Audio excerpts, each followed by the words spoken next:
हिंदू सनातन धर्म में स्त्रियों को देवी का स्वरूप माना जाता है। स्त्री की शादी हो जाने के बाद वह स्त्री सुहागन हो जाती है, अर्थात शादी करने के बाद अगर स्त्री का पति जीवित है तो वह सुहागन कहलाती है। लेकिन सभी स्त्रियों के भाग्य में पति का उम्र भर का साथ नहीं होता है। कुछ स्त्रियों के पति बीच रास्ते में ही अपनी पत्नी को अलविदा कहकर शांत हो जाते हैं, अर्थात जिस स्त्री का पति जीवित नहीं है उस स्त्री को हमारे समाज में विधवा का दर्जा दे दिया जाता है। हिंदू परंपराओं के अनुसार एक स्त्री को विधवा होना किसी अभिशाप से कम नहीं होता है। समाज से पीड़ित ऐसी स्त्री के मन में कष्ट तो जरूर आता ही होगा कि आखिर मेरे साथ ही ऐसा क्यों हुआ, मुझसे ऐसी कौन सी गलती हो गई। तो दोस्तों, आइए जानते हैं हिंदू धर्म के अनुसार कुछ ऐसे कर्मों के बारे में जिनके कारण औरतें कम उम्र में ही विधवा बन जाते हैं और सारा जीवन एक औरत को विधवा के रूप में बिताना पड़ता है। तो दोस्तों, वीडियो में आगे बढ़ने से पहले अगर आप इस चैनल पे नए हैं तो हमारे चैनल को सब्सक्राइब कर ले और साथ ही बेल आइकन जरूर दबा लें ताकि हमारे वीडियो का नोटिफिकेशन आपको मिलती रहे। गरुड़ पुराण में स्त्री के विधवा होने के बारे में कई कारणों के बारे में बताया गया है, जिनके करने पर स्त्री को विधवा का जीवन व्यतीत करना पड़ सकता है। उन्हीं कारणों में से मुख्य 3 कारण हैं जिन्हें आज हम आपको बताने जा रहे हैं, और अगर आप भी इन 3 कर्मों को करती हैं तो आप भी सावधान हो जाएं और अपने कर्मों में सुधार लाएं।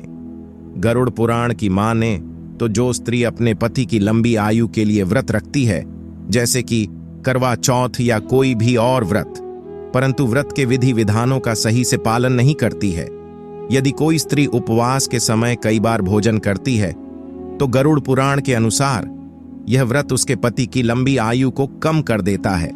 पत्नी घर पर अक्सर अकेली रहती है और घर की बागडोर भी पत्नी के ही हाथों में रहती है, और इसी कारण पत्नी का चोरी छिपे पति से धन और कुछ अन्य चीजों को छिपा लेना बहुत ही आसान हो जाता है। परंतु पत्नी का यह कृत्य उसके पति की मृत्यु का कारण बन सकता है। दूसरा कारण यह है कि अगर कोई स्त्री जरूरत से ज्यादा झूठ बोलती है, बात बात पर झगड़ा करती है और अपने पति की कोई भी बात नहीं मानती है तथा बात बात पर अपने पति की झूठी कस्में खाती रहती है, तो ऐसी स्त्री के पति की आयु भी कम हो जाती है। अगर कोई स्त्री प्रतिदिन अपने पति से झगड़ा करती है और अपशब्दों का इस्तेमाल करती है, पति के लिए अपशब्दों का इस्तेमाल करने को बहुत ही बड़ा पाप माना गया है। इस कृत्य का परिणाम पति की अकाल मृत्यु का कारण बनता है और ऐसी महिलाओं के पति की अकाल मृत्यु हो भी सकती है।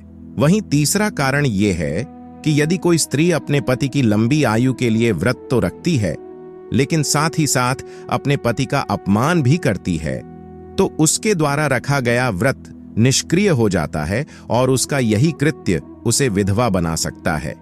वहीं यदि किसी व्यक्ति की पत्नी मांस का सेवन करती है तो उसके पति के स्वास्थ्य में दिक्कत आती रहती है और साथ ही साथ वह मांसाहार उसे विधवा भी बना सकता है। ऐसी स्त्री को भी ये जान लेना चाहिए कि उसका ये पाप कर्म उसे कम उम्र में ही विधवा बना सकता है।